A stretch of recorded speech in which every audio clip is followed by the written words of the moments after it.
Hey, welcome back. This is Ray Stendel, publisher of Customer Engagement Magazine and the author of the Customer Engagement Manifesto.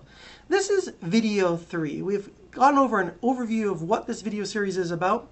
In our first video, we talked about the current assessment that we need to go through as part of our 4 stages for the life cycle marketing approach that I'm presenting to you.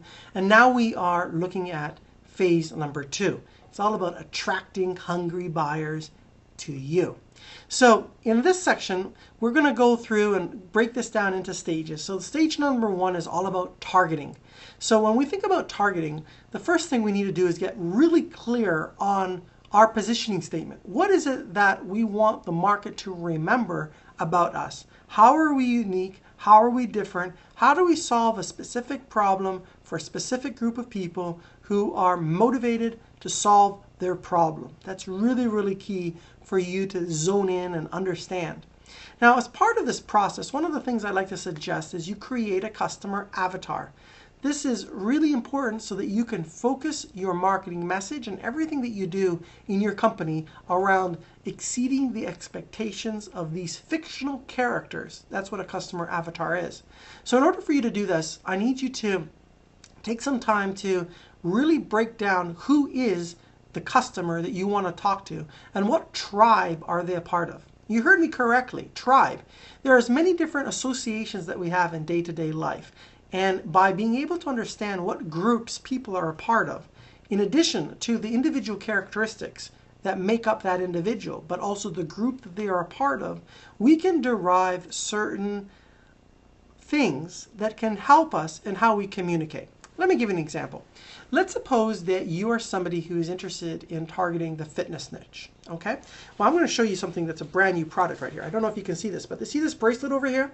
This little bracelet is called the Go by Jawbone. Okay? And what this little bracelet does, quick little diversion, is it tracks my sleeping patterns, it tracks my eating patterns, it also tracks all my activities.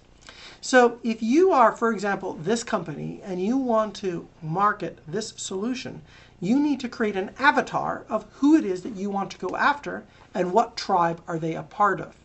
So from an avatar standpoint, you might start to look at how could you identify the person walking down the street in terms of some of the basics, in terms of their demographics, such as their age, their sex, their education level, income levels, things like that. There's a lot more that we can go into in this area, and I have in previous videos. You might also want to take a look at where they're located, where they live, where they work, how much time they spend outside of the home. You might want to take a look at their psychographics. What's going through their mind? Some of the emotional triggers that they're concerned about. Are they really motivated to release weight, gain weight, and become a muscle bodybuilder? What is really going on in their mind? Why are they interested in a solution like this? Are they looking to simply increase their longevity? Do they want to be around longer so that they can be able to lift up their grandchildren without straining their back? What's motivating these individuals? So by understanding your target audience, you can start to understand what their daily frustrations are. And the daily frustrations is really part of their psychographics, because when you can understand what frustrates somebody, and you can understand the pain that they're going through, and also the joy that they want more in their life, you can start to put your marketing message in context to these drivers, and all of a sudden be much more interesting to them when they look at it and decide, is that for me or is that not for me? Now, when you get really good at doing this, you actually get to a stage where your customer is so enthusiastic to take out their wallet and spend their money with you that they begin to chase you, as opposed to what most people do, which is chase a bunch of people in the marketplace and get very little feedback. So creating the customer avatar is important. And as I said, the customer avatar is part of a tribe. The tribe is a group of customer avatars that are similar, that hang out together, that read the same stuff, that go to the same places, that have the same types of problems. It's this segment that behaves in a certain way. And often a tribe also has or a community also has a leader, has a spokesperson, has a role model. You can think of a variety of tribes. You have tribes in churches, tribes in the fitness industry, such as the CrossFit community is one big tribe.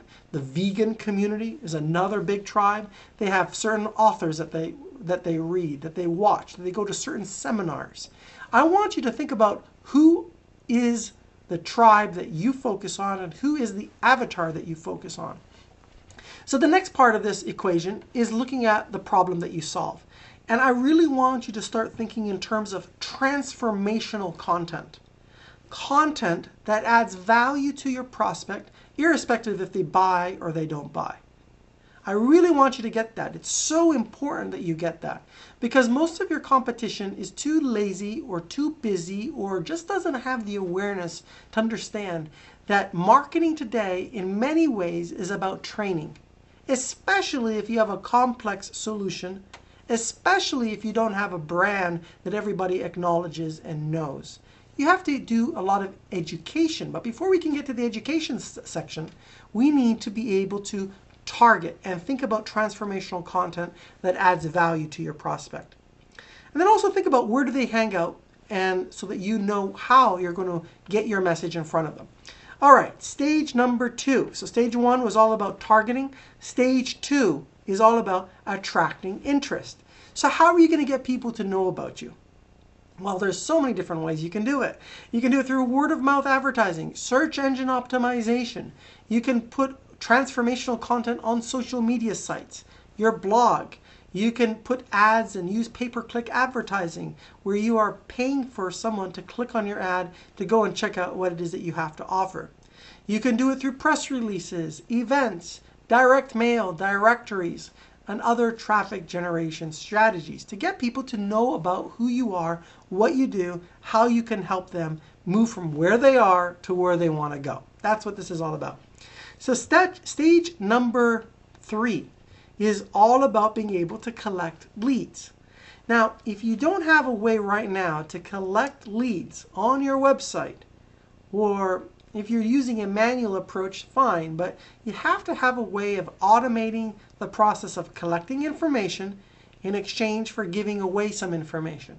Most people are not just going to hand out their information for you to contact them unless they already have reached a point where they know, like, and trust you and have already done their homework.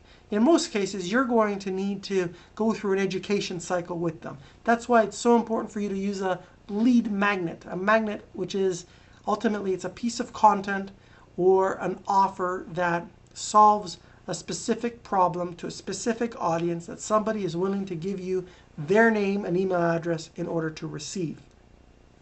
I want you to consider how you can test this lead magnet based on the 4 M's of marketing, which we've talked about in other videos. You have to make sure that you have the right message to the right market, to the right media, but you have to make it memorable. Don't be boring. Boring is the antithesis of marketing. Be interesting. Be excited about what it is that you do, and make sure that your message stands out. So we've now covered so far a few key points. We've talked about being able to target the right people. We've talked about how to attract interest. We've talked about how to collect leads. Now, the next step in the next video is to talk about how do we effectively sell our offer and how do we go about doing that. So what I want you to do now is take time to write down the thoughts that come to your mind, the action items that you're giving yourself based on what it is that we're talking about, what you're missing. They become your check marks, your action list of things to do. And I'll see you in the next training video where we focus on phase number 3, which is all about selling.